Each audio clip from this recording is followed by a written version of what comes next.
Hello, this is Claude here from Custom T-Shirt Printing. Today's tutorial is about designing a T-shirt and learning how to change the font in a text file. So you're going to click on Online Designer that you see here, and then we're going to click Add Text.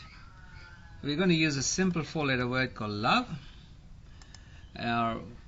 That gets positioned here. You can change the size and positioning. If you do not know how to do that, just use these toggles here and move it up and down. But in this case, we can add more words to the text here. But in this case, you're just going to go to change font. We're going to use Angeline Vintage, and it changes there. You can change the color of the T-shirt.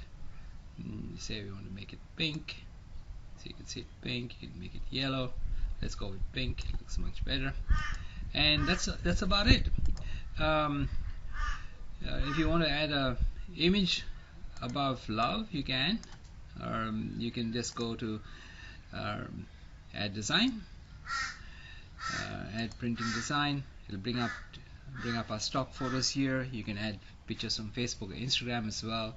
It's totally up to you.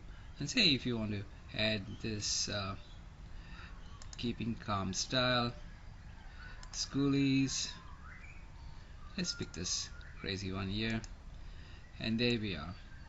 Now if you want to delete that, you can just hit the delete button, and that deletes the picture on top. Happy designing. Okay, have fun.